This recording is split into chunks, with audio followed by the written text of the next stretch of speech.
ચાલો આજે આપણે ગુજરાતની એક એવી સંસ્થાને સમજીએ જે લાખો લોકોના શૈક્ષણિક અને પ્રોફેશનલ ભવિષ્યને આકાર આપે છે. હા, આપણે વાત કરી રહ્યા છીએ રાજ્ય પરીક્ષા બોર્ડ એટલે કે એસઈબી વિશે. ક્યારે એવો વિચાર આવ્યો છે કે ગુજરાતમાં કોઈને શિષ્યવૃત્તિ લેવી હોય કે પછી શિક્ષક બનવું હોય તો એની જે અગત્યની પરીક્ષાઓ લેવાય છે એ બધી ગોઠવે છે કોણ? તો એનો જવાબ છે રાજ્ય પરીક્ષા બોર્ડ. આપણે બધા એને ટૂંકમાં એસઈબી તરીકે ઓળખીએ છીએ. કહી શકાય કે આ ગુજરાતના શિક્ષણ જગતનું એક પાવરહાઉસ છે. તો ચલો વધારે સમય લીધા વગર સીધા મુદ્દા પર આવીએ અને જોઈએ કે આ સંસ્થાની શરૂઆત ક્યાંથી અને કઈ રીતે થઈ. જો એકદમ સરળ ભાષામાં સમજવું હોય ને તો સીબી એ ગુજરાતમાં શૈક્ષણિક, વ્યાવસાયિક અને શિષ્યવૃત્તિ જેવી તમામ પ્રકારની પરીક્ષાઓનું સંચાલન કરતી એક સ્વાયત્ત સંસ્થા છે. એની સફરમાં આ 2 વર્ષો બહુ જ મહત્વના છે. પહેલું, નવેમ્બર 1966, જ્યારે ગુજરાત પરીક્ષા વિભાગે એની સ્થાપના કરી, અને બીજું 1999, જ્યારે એને એક સ્વાયત્ત સંસ્થાનો દરજ્જો મળ્યો. સ્વાયત્ત એટલે કે હવે એ પોતાના નિર્ણયો વધુ સ્વતંત્ર રીતે લઈ શકે છે. કોઈપણ સંસ્થા બને તો એની પાછળ કોઈક મિશન તો હોય જ. તો સવાલ એ છે કે એસઈબીનું મિશન શું છે? એ શું કામ કરે છે? જો, એના 4 મુખ્ય ઉદ્દેશો છે. પહેલું, પરીક્ષાની બધી બાબતો માટે એક સેન્ટ્રલ પોઈન્ટ તરીકે કામ કરવું. બીજું, વિદ્યાર્થીઓને રોજગારી મળે અને તેઓ આત્મનિર્ભર બને એમાં મદદ કરવી.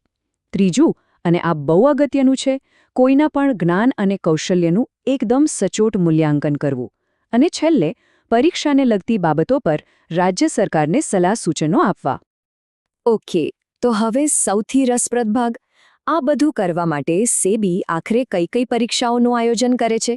ચાલો એક નજર કરીએ. આ લિસ્ટ જુઓ તો ખરા.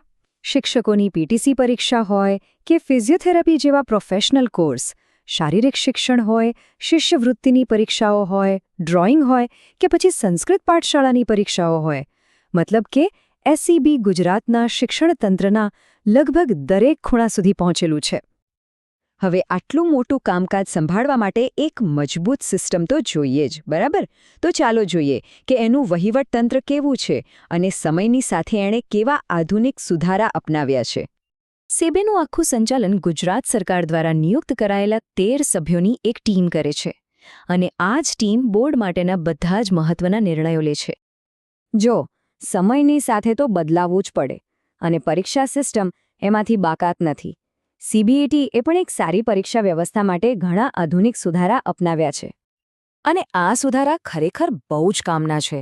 જેમ કે પરીક્ષાઓનું કોમ્પ્યુટરાઇઝેશન, જેનાથી આખી પ્રક્રિયા એકદમ ઝડપી બની. પછી આવ્યું ઉત્તરવહીઓ પર બારકોડિંગ. આનાથી કોઈની ઓળખ છતી નથી થતી અને ગોપનીયતા જળવાઈ છે. માર્કશીટ પર લેમિનેશન, જેથી એ વર્ષો સુધી ટકી રહે. અને સેન્ટ્રલ એસેસમેન્ટ, જેથી આખા રાજ્યમાં મૂલ્યાંકનનો સ્ટાન્ડર્ડ એકસરખો રહે. તો આ બધી વાત પછી સવાલ એ થાય કે ગુજરાત માટે એસઈબીનું મહત્વ શું છે? એને આપણે કઈ રીતે સમજી શકીએ? એની પાસે જે સત્તાઓ છે એ જ એને અસરકારક બનાવે છે. એ પોતાની મિલકતનું સંચાલન કરી શકે છે, પરીક્ષા માટેના નિયમો બનાવી શકે છે, પોતાનું બજેટ અને વાર્ષિક રિપોર્ટ તૈયાર કરી શકે છે, અને શૈક્ષણિક સંસ્થાઓને માર્ગદર્શન પણ આપી શકે છે. આ બધું જ એને વ્યવસ્થિત રીતે કામ કરવામાં મદદ કરે છે. અને સાચું કહું તો આ એક વાક્ય જ બધી વાતનો સાર કહી દે છે. સેબી એ ગુજરાતની શિક્ષણ વ્યવસ્થામાં સ્ટાન્ડર્ડ મૂલ્યાંકન અને પ્રોફેશનલ સર્ટિફિકેશનની કરોડરજ્જુ સમાન છે. આનાથી વધુ સારી રીતે એના મહત્વને સમજાવી ન શકાય. પણ વાત અહીં પૂરી નથી થતી.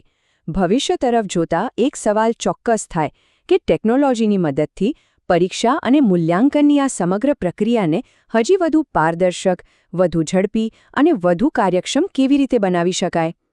આ એક એવો પ્રશ્ન છે જેના પર આપણે સૌએ વિચારવાની જરૂર છે.